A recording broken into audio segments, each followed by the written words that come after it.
Good morning class. मैं हूं आपकी हिंदी की टीचर मुक्त मनीषा। आज हम आपकी पाठ्य पुस्तक वसंत का पहला अध्याय ध्वनि पढ़ेंगे, जिसके कवि हैं सूर्यकांत त्रिपाठी निराला और जिसकी विधा है कविता। ध्वनि का मतलब होता है आवाज़ या साउंड। पहली पंक्तियां देखेंगे। अभी न होगा मेरा अंत, अभी अभी तो आया है मेरे वन में मृदुल वसंत, अभी न होगा मेरा अंत। इन पंक्तियों में अंत का मतलब है ख़त्म हो जाना या समाप्ति, और मृदुल का मतलब है कोमल या सॉफ्ट, और वसंत इन पंक्तियों में जो एक ऋतु का नाम है उसका यहाँ पर अभिप्राय है नवजीवन से। वो एक प्रतीक की तरह से है, सिंबल की तरह से है। तो कवि कहना चाहता है कि अभी मेरा अंत या मेरी समाप्ति नहीं होगी, क्योंकि अभी अभी तो मेरे जीवन में नवजीवन रूपी वसंत का आगमन हुआ है।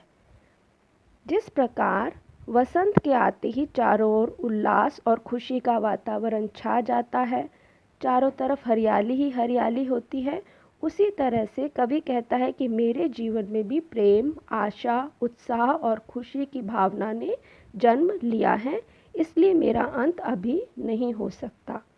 ये पंक्तियाँ कवि के जीवन के उस समय की ओर भी संकेत करती हैं जबकि उनके जीवन में उनके प्रियजन उनसे एक एक करके विदा हो गए, और कवि निराला के आलोचकों ने कहना शुरू कर दिया कि अब उनके कवि जीवन का अंत हो जाएगा। उनका जीवन बहुत दुखों से भरा था, लेकिन वो उस जीवन में निराश नहीं हुए। हरे हरे ये पात डालियाँ कलियाँ कोमल गात, मैं ही अपना स्वप्न मृदुल कर फेरूंगा निद्रित कलियों पर जगा एक प्रत्यूष मनोहर। पात का मतलब पत्ते और गात का मतलब है यहाँ पर शरीर। स्वप्न मतलब सपने, मृदुल का मतलब मैंने आपको बताया था कोमल, निद्रित मतलब सोई हुई, और प्रत्यूष मतलब एक नया सवेरा। मनोहर का मतलब है यहाँ पर मन को अच्छा लगने वाला, मन को हरने वाला। अब जैसे वसंत आने पर जैसे सब जगह हम देखते हैं कि हरे हरे पत्ते आ जाते हैं, नए डालियाँ जो एकदम सूखी हुई लगने लगती हैं हमें पतझड़ आने पर, वो भी एकदम हरी हो जाती हैं, नई कलियाँ आती हैं। तो पूरी प्रकृति हमें कैसे लगती है? कोमल शरीर की तरह। किसके कोमल शरीर की तरह? जैसे एक बच्चे का शरीर एकदम कोमल होता है, ऐसे ही प्रकृति हमें बिल्कुल कोमल शरीर वाली लगने लगती है। हर तरफ हरियाली ही हरियाली हमें दिखाई देती है। अब कवि कह रहा है कि मैं ही अपना स्वप्न मृदुल कर फेरूंगा निद्रित कलियों पर जगा एक प्रत्यूष मनोहर। जो कलियां अब भी सोई हुई हैं, जो नहीं खिली हैं, इसका मतलब जिनके मन में अभी भी निराशा है, जिनको आशा का नहीं पता है कि जीवन नई खुशियों का प्रतीक है, वो उनके लिए कवि कह रहा है कि मैं अपने स्वप्नों को कोमल करके उनको अपनी कविता के द्वारा जो है उनके मन में एक मन को हरने वाला नया सवेरा लाऊंगा, नए जीवन का संचार करूंगा। तो ये जो पंक्तियां हैं, ये वाली जो पंक्तियां हैं, यहाँ पर कवि जो वसंत के समय जो प्रकृति हमें मन को हरने वाली लगती है और ऐसे में भी जो खुशियाँ आने पर भी खुश नहीं होते हैं, निराश रहते हैं, ऐसे लोगों को उन्होंने संदेश दिया है। आगे की पंक्तियां हैं। पुष्प पुष्प से तंद्रालस लालसा खींच लूँगा मैं, अपने नवजीवन का अमृत सहर्ष सींच दूंगा मैं, द्वार दिखा दूंगा फिर उनको, हैं वे मेरे वे जहाँ अनंत, अभी न होगा मेरा अंत।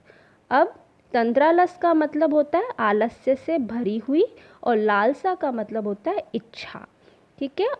अमृत के बारे में क्या कहा जाता है कि वो पान है जिसको पीने से व्यक्ति अमर हो जाता है, और सहर्ष का मतलब खुशी के साथ।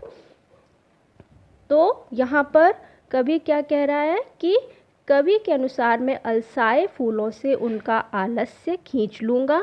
अलसाए फूलों से उनका संकेत ऐसे लोगों से है जो दुखों या मुसीबतों के आने पर घबरा जाते हैं, जिन्हें लगता है कि जीवन में अब कुछ नहीं हो सकता।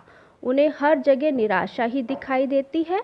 ऐसे निराश लोगों के मन में मैं आशा भर दूंगा और उनके जीवन को सफल और सुखी बना दूंगा। तो यहाँ पर कवि का क्या विश्वास है कि मैं उनको वो रास्ता दिखा दूंगा।